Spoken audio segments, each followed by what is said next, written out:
वह 50 वर्ष से ऊपर था, तब भी युवकों से अधिक बलिष्ठ और दृढ़ था। चमड़े पर झुर्रियां नहीं पड़ी थीं। वर्षा की झड़ी में, पूस की रातों की छाया में, कड़कती हुई जेठ की धूप में नंगे शरीर घूमने में वह सुख मानता था। उसकी छड़ी मूछें बिच्छू के डंक की तरह देखने वालों की आंखों में चुभती थीं। उसका सांवला रंग सांप की तरह चिकना और चमकीला था। उसकी नागपुरी धोती का लाल रेशमी किनारा दूर से ही ध्यान आकर्षित करता। कमर में बनारसी सेल्हे का फेंटा जिसमें सीप की मूठ का बिछुआ खूंसा रहता था। उसके घुंघराले बालों पर सुनहले पल्ले के साफे का छोर उसकी चौड़ी पीठ पर फैला रहता। ऊंचे कंधे पर टिका हुआ चौड़ी धार का गंढासा, यह भी उसकी धज। पंजों के बल जब वह चलता तो उसकी नसें चटाचट बोलती थीं। वह गुंडा था।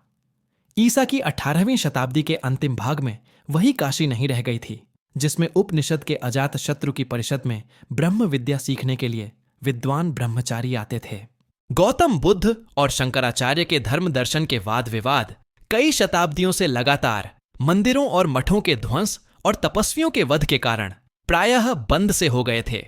यहां तक कि पवित्रता और छुआछूत में कट्टर वैष्णव धर्म भी उस विशृंखलता में नवागंतुक धर्मोन्माद में अपनी असफलता देखकर काशी में अघोर रूप धारण कर रहा था।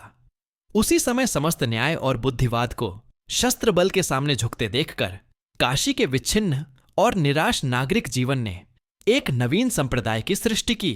वीरता जिसका धर्म था, अपनी बात पर मिटना, सिंहवृत्ति से जीविका ग्रहण करना, प्राण भिक्षा मांगने वाले कायरों तथा चोट खाकर गिरे हुए प्रतिद्वंद्वी पर शस्त्र न उठाना, सताए निर्बलों को सहायता देना और प्रत्येक क्षण प्राणों को हथेली पर लिए घूमना उसका बाना था।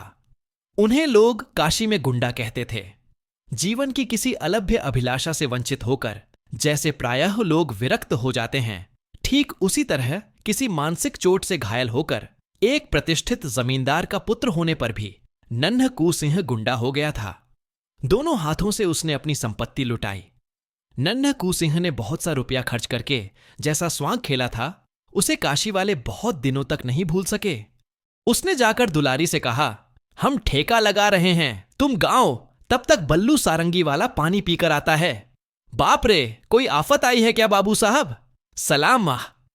कहकर दुलारी ने खिड़की से मुस्कुराकर झांका था कि नन्हकू सिंह उसके सलाम का जवाब देकर दूसरे एक आने वाले को देखने लगे।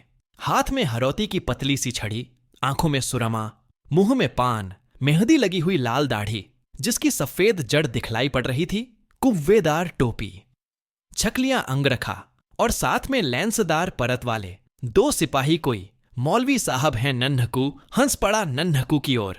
बिना देखे ही मौलवी ने एक सिपाही से कहा, जाओ दुलारी से कह दो कि आज रेजिडेंट साहब की कोठी पर मुजरा करना होगा, अभी चले। देखो तब तक हम जानली से कुछ इत्र ले रहे हैं।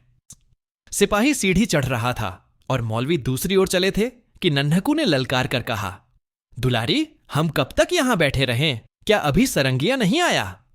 दुलारी ने कहा, वाह बाबू साहब, आप ही के लिए तो मैं यहां आ बैठी हूं। सुनिए नख, आप तो कभी ऊपर। मौलवी जल उठा। उसने कड़क कर कहा, चोपदार, अभी वह सुअर की बच्ची उतरी नहीं।